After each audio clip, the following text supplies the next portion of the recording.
able to endure and say, Lord, I need your strength and I need your help to navigate through all that's going to happen. Because when you go in covenant and come into covenant with somebody, you can't possibly know everything that's going to happen.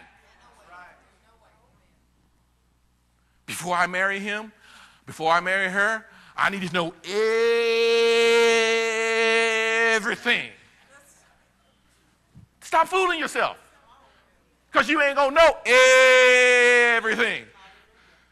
Because what? People change on you at the drop of a hat. Like, well, you said that, well, that was the old me. Now you got the new me. Wait a minute. Most of us are chameleons in relationships. You know, you think you're marrying this and you got What? What happened? Who are you? Oh, God. What's going on? Keep you confused. So it requires you to endure and to pray through. To pray through. I can always tell when somebody's really losing steam. It's because they're doing more talking about situations than praying about it. Honey, have you prayed about it? Well, you know, listen, there's time for that, but let me just tell you what's going on. Well, tell me everything that's going on. Everything that's going on, there's a lot going on. But the fact of the matter is, after you tell me everything, you go, because people, I'm just talking about, not you all, because you all are good people, because you're here, but people like to dump and run. That's not covenant, dumping and running. That's not covenant.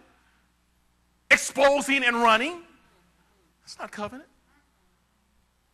So when we really requires us to come to a place of endurance. And so if we're going to be covenant-minded people, then we need to think like, everybody say, think like a covenant-minded God. See, God is covenant-minded. Now, this is the powerful thing, and I'm going to close on this point, but this is the powerful thing about this in terms of God. God makes covenant when he doesn't have to. Number 1, number 3, or number 4, number I'm on. Anyway, the next one is that God is a covenant-making God. But it baffles me because God didn't have to do this. I mean, we got to cut covenant a lot of times and get an agreement and sign contracts because we don't really trust each other. And so I need to make a contract with you. I'm just going to use that term. Make a contract with you on certain things. Like if you borrow $1,000 from me and you say, I'm going to pay you back. And most of us say, all right. But some of us, the banks don't trust our word. They say, yeah, you're going to pay us back all right. You're not only going to pay us back, but we're going to make sure you pay us. Sign this, sign that. Have you ever been to a loan closing? You know, they take almost everything but your firstborn. And if they offered that, we'd probably give that up too. We'd be like, you take them. I don't want them anyway. But, you know. They offer all of that up. And so we don't trust. So we make sure. But God doesn't have to make covenant with humans.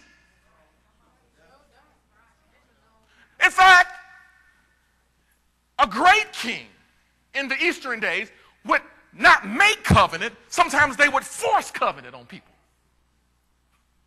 They would force it and say, and they would say, here's what you're going to do. And here's what you're going to do. And here's what you're going to do. And here's what you're going to do. And you need to fulfill that or I'm going to kill you. That's how God could cut covenant with us. But God, this is so powerful. God, he enters into agreement with man and he partners with us to fulfill his purpose and promise in our lives. He says, look, I'm so reliable, I'm willing to put blood on it. I'm so reliable that I'm willing to put my very word on it. I am a covenant-making God. You ought to be glad that God's not afraid to make a promise to you.